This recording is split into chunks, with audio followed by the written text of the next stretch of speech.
Assalamualaikum warahmatullahi wabarakatuh. Alhamdulillahi rabbil alamin.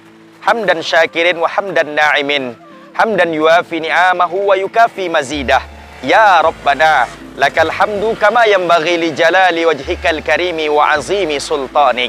Ashhadu an la ilaha illallah wa ashhadu anna Muhammadan abduhu wa rasuluh, la nabiyya wa la rasula ba'dah. Amma ba'du, Allahumma fasalli wa sallim ala sayyidina wa maulana Muhammad wa ala alihi wa ashabihi wa man tabi'ahu bi ihsani ila yaumiddin. Amma ba'du, ayyuhal hadirun, uzkuru qalallahu ta'ala fil Qur'anil azim.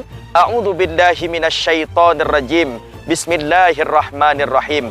Wa ma min dabbatin fil ardi illa 'alallahi rizquha wa ya'lamu mustaqarraha wa mustaudaha kullum fi kitabim mubin. Sadaqallahu maulanal azim.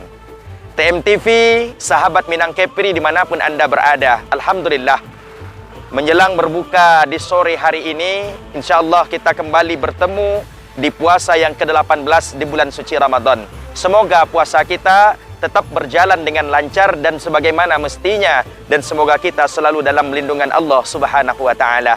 Pada puasa yang berbahagia ini, hadirin yang dirahmati Allah Subhanahu wa taala, kita sedang berada di tempat sebuah taman wisata lah di Kota Batam. Kita lihat hari ini banyak tanaman, banyak pohon-pohon, banyak langit.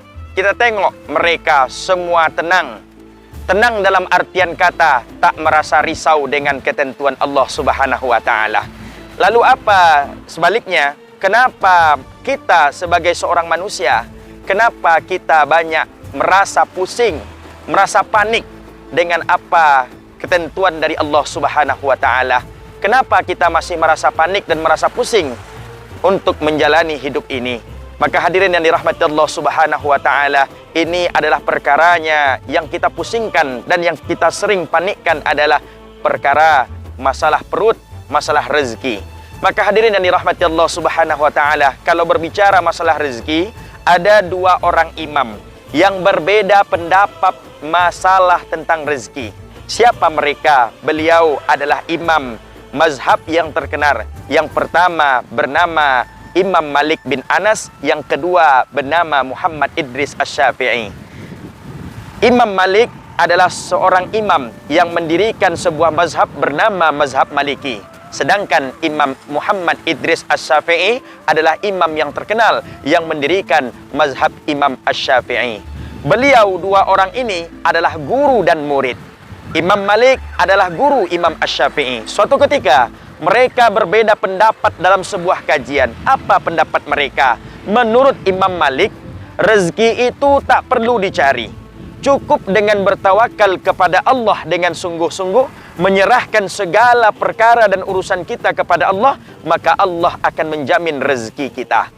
Tetapi berbeda dengan Imam Asy-Syafi'i. Kata Imam Syafi'i, rezeki itu bukan seperti itu. Rezeki itu adalah ketika kita bekerja, ketika kita berusaha, maka rezeki akan datang kepada kita.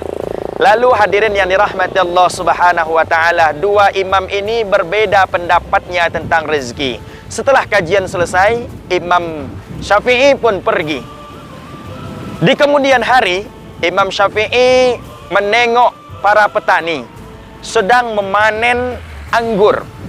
Lalu Imam Syafi'i pun datang ikut bekerja membantu para petani memanen buah anggur. Lalu setelah bekerjaan selesai, memetik, memanen buah anggur telah selesai, yang matang sudah diambil, yang muda disisakan, maka Imam Asy-Syafi'i yang dirahmati Allah Subhanahu wa taala diberikan anggur oleh para petani karena telah membantu mereka dalam bekerja. Ketika Imam Syafi'i memperoleh anggur ini, Masya Allah, hadirin yang dirahmati Allah, senang hati Imam Syafi'i bukan kepalang. Apa yang membuat hati Imam Syafi'i ini senang? Apakah karena dia dapat anggur, dapat upah dari bekerja? Tidak, hadirin. Yang dia senangi adalah dia yakin dengan pendirian dia. Karena ketika kita telah bekerja, maka kita diberikan rezeki oleh Allah Subhanahu wa taala. Seperti halnya ada tangan, ada kaki, ada usaha, ada rezeki. Maka ketika Imam Syafi'i telah membantu para petani anggur, dia diberikan anggur oleh para petani. Maka senangnya bukan main. Maka hadirin yang dirahmati Allah Subhanahu wa taala, merasa benar Imam Asy-Syafi'i dengan pendapatnya, lalu dia membawa anggur itu ke hadapan gurunya Imam Malik. Ke hadapan gurunya yang bernama Imam Malik tadi.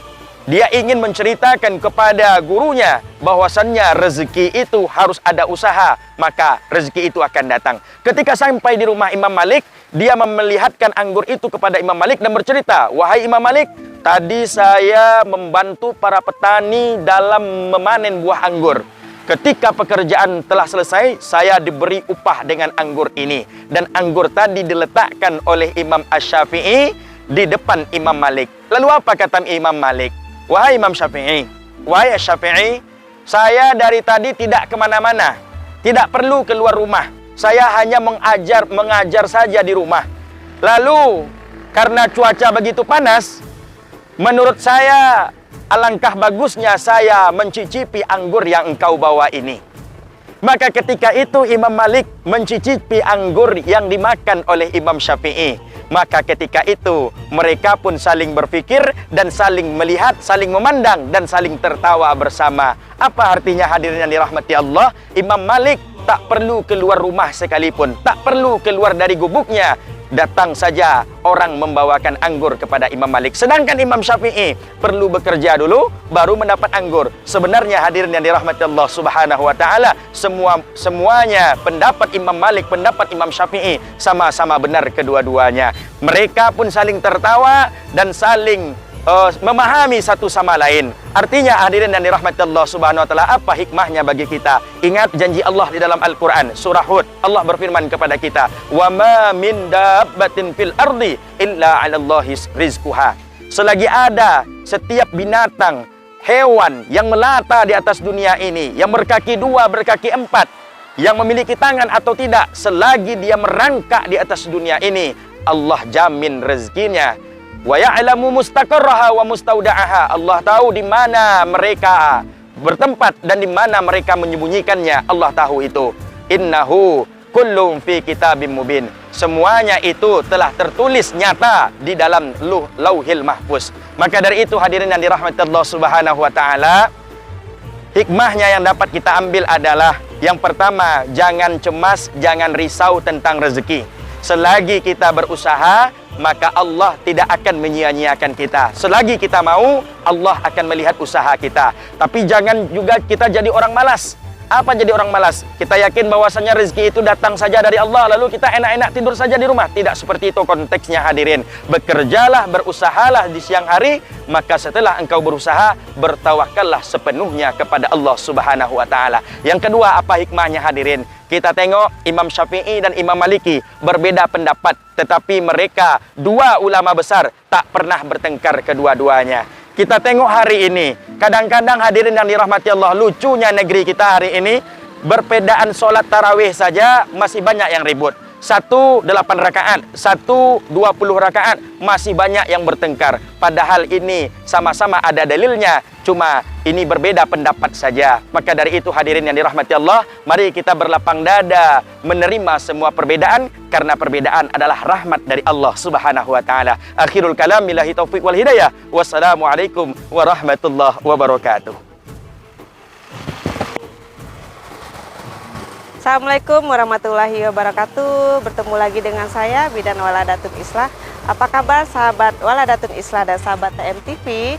Alhamdulillah kita telah masukin bulan puasa hari yang ke-18. Semoga kita selalu berikan kesehatan, selalu dilindungi oleh Allah Subhanahu wa taala. Dan tidak terasa bulan Ramadan kita akan segera berakhir. Tidak terasa kita akan ibadah tarawih kita yang sudah di penghujung akhir Ramadan. Dan bagaimana perasaan teman-teman semua? Apakah teman-teman merasa bahagia dengan berakhirnya Ramadan? Apakah teman-teman merasa sedih? Mungkin bahagianya bisa terjadi karena udah mempersiapkan baju lebaran Idul Fitri yang tidak sabar akan digunakan. Baru semua baju sendal yang sudah disiapkan. Dan mungkin ada juga sebagian teman-teman juga ada yang merasakan sedih karena akan berakhirnya bulan Ramadan. Karena kenapa? Kita tidak tahu di bulan-bulan berikutnya atau di tahun berikutnya apakah kita akan bertemu kembali dengan bulan Ramadan. dan semoga insya Allah kita selalu diberikan kesehatan, selalu diberikan istiqomah ya oleh Allah Subhanahu wa Ta'ala, dan semoga kita dipertemukan lagi di bulan Ramadan di tahun berikutnya. Sekian dari saya, salam sehat dari saya Bidan Waladatun Islah. Assalamualaikum warahmatullahi wabarakatuh. Halo guys, ketemu lagi sama aku. Tetap nonton Sen TV ya. Dadah.